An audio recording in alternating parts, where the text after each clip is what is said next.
नमस्कार, आप देख रहे हैं नमो भारत न्यूज। आपके साथ मैं हूं तुषार शर्मा। दोस्तों, 15 जून की रात जो कुछ भी हुआ उसमें भारत की ही जीत हुई और पूरी दुनिया ने भारत का लोहा माना कि कैसे भारत ने चीन को उसके घुटनों पर ला दिया। ऐसा कैसे हुआ, उसके पीछे एक खास रणनीति थी जो मैं अभी आपको बताने जा रहा हूं। मगर ये सब जानने से पहले दोस्तों, आप सीधे कमेंट बॉक्स में ये लिख कर बताइए कि क्या ये सही मौका है जब भारत को पीओके पर अपना कब्जा वापस ले लेना चाहिए या नहीं। ये सीधे आप अपने विचार नीचे दिए गए कमेंट बॉक्स में लिखकर जरूर बता दें। और साथ ही आपसे गुजारिश है कि आप इस वीडियो को ज्यादा से ज्यादा शेयर कीजिए। तो बिना समय गवाए हम शुरू कर रहे हैं। आपको बता दूं किस तरह से डोकलाम और गलवान दोनों ही घटनाओं के बाद भारत की जीत के पीछे है सरकार का अपने सभी विभागों के बीच जबरदस्त तालमेल। दरअसल उस समय सरकार ने अपने सभी विभागों को एक साथ चीन से लड़ने के लिए तैयार कर दिया था। एक तरफ रक्षा मंत्री मोर्चे पर मौजूद थे तो विदेश मंत्री ने तुरंत दुनिया भर के देशों से संपर्क साझा कर चुके थे और पाकिस्तान पर एक साथ दबाव बनाया। तो वहीं वित्त मंत्री की अगर हम बात करें तो वित्त मंत्री ने भी पैसे तीनों सेनाओं के लिए जारी कर दिए थे, जिसके चलते आधुनिक हथियार इकट्ठा किए जा सके। मगर इस सब की भी महत्वपूर्ण रोल था कि सड़क एवं राज्य परिवहन मंत्री नितिन गडकरी का, जिन्होंने इतने मुश्किल माहौल में भी ब्रो के साथ मिलकर दौलत बैग ओल्डी सड़क को सियाचिन से जोड़ दिया। जी हाँ दोस्तों, आपने बिल्कुल सही सुना। किस तरह से ये तमाम बातें सामने आ रही है आपको बता दूं। और इन सब के ऊपर खुद मोदी जी निगरानी कर रहे थे।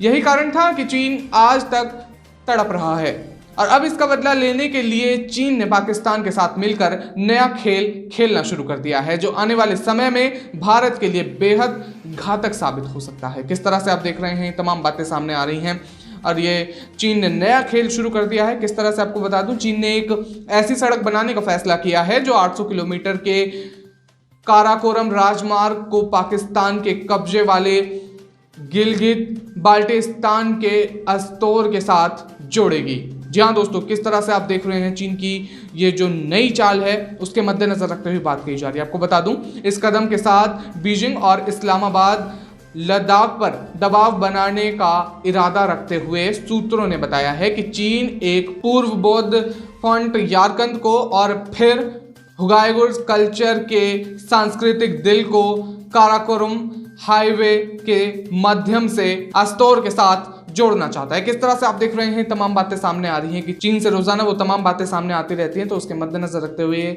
सबसे बड़ी खबर इस वक्त आई है। आपको बता दूं किस तरह से एक बार 33 मीटर चौड़ी सड़क बनने जाने के बाद चीन गिलगित बाल्टिस्तान में भारी तोपखानों को ले जाने में सक्षम होगा, जिससे लद्दाख में आगे के स्थान फॉरवर्ड एरिया जिसे कहते हैं पर भारतीय पक्ष को खतरा पैदा हो सकता है।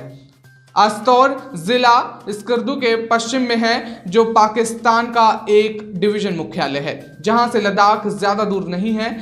यही वो इलाका है जहां चीन ने अपने कई फाइटर प्लेन उतार रखे हैं। पीओके के इस इलाके से भारत तक पहुंचना चीन के लिए आसान है। साथ ही बता दें कि ये वही इलाका है जहां 2 दिन पहले ही इमरान खान और चीन के खिलाफ पीओके की आज़ादी के लिए जुलूस निकाले गए थे। इसी बात से इमरान परेशान हैं और इस इलाके को चीन के हाथों सौंप देना चाहते हैं। तो वहीं लद्दाख में कई स्थानों पर चीन और भारत के बीच पिछले लंबे समय से गतिरोध बना हुआ है। अस्तौर का मुख्यालय ईदगाह में है और यह गिलगित बाल्टिस्तान के 14 जिलों में एक है। जी हाँ दोस्तों, आपने बिल्कुल सही सुना। किस तरह से 14 जिलों में से एक है और एक लो क्वालिटी वाली सड़क वर्तमान में ईदगाह को काराकोरम राजमार्ग से जोड़ती है, जो 43 किलोमीटर दूर है। विश्लेषकों का कहना है कि नई सड़क के निर्माण से चीन और पाकिस्तान के बीच कश्मीर में भारत के खिलाफ 2 मोर्चे की लड़ाई शुरू करने की क्षमता बढ़ जाएगी। इसलिए मोदी जी ने 2 कदम आगे रहते हुए चीन की इस चाल का भी तोड़ निकाल लिया है।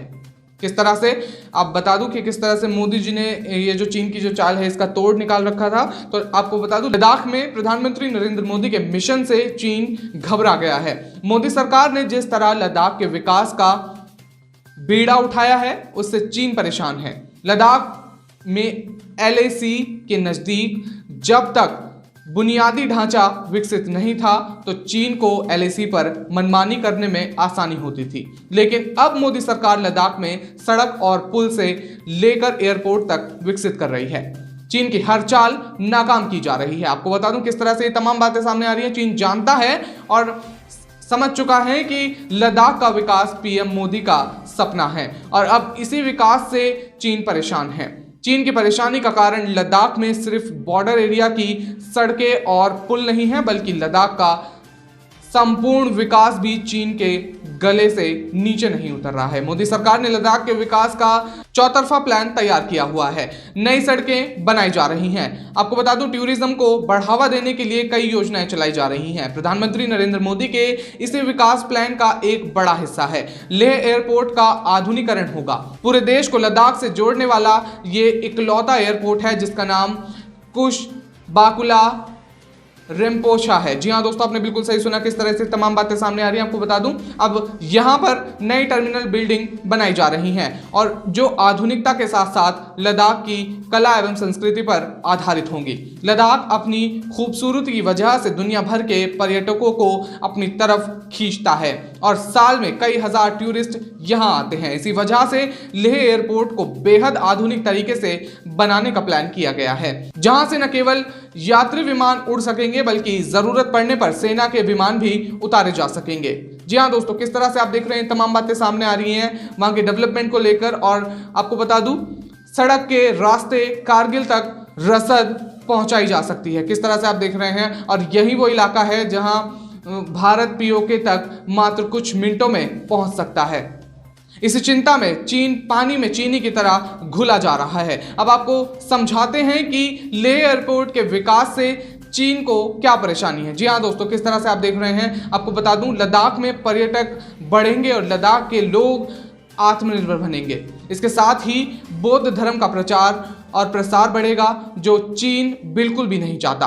केंद्र सरकार ने धारा 370 हटाने और लद्दाख को केंद्र शासित प्रदेश बनाने के साथ साथ ही यहाँ के स्थानीय विकास पर खास जोर दिया था क्योंकि ये इलाका दुश्मनों से सटा हुआ है। लद्दाख में जब विदेशी पर्यटक घूमने आते हैं तो सबसे ज्यादा मिर्ची चीन को लगती है क्योंकि भारत की नई नीतियों से चीन के कब्जे वाली कोशिशें नाकाम हो रही हैं। और जिस तरह आप देख रहे हैं किस तरह से तमाम बातें सामने आ रही हैं, जिसके बारे में भी अभी हाल ही में अमेरिका के द्वारा एक रिपोर्ट में इस बात की तारीफ करते हुए भारत को महत्वपूर्ण पार्टनर बताया जा चुका है। किस तरह से आप देख रहे हैं तमाम बातें सामने आ रही हैं चीन को लेकर और रोजाना वहां से ऐसी तमाम बातें सामने आती रहती हैं। तो दोस्तों आज के लिए बस इतना ही। आपसे मेरी गुजारिश है कि आप इस वीडियो को भारी मात्रा में शेयर कीजिए ताकि ये सूचना ज्यादा से ज्यादा लोगों तक पहुंचे। तब तक के लिए हमारे साथ बने रहिए नमो भारत न्यूज में। धन्यवाद। वीडियो को लाइक, सब्सक्राइब और शेयर करना ना भूलें। अपने विचारों को कमेंट बॉक्स में लिखकर हम तक जरूर पहुंचाइए।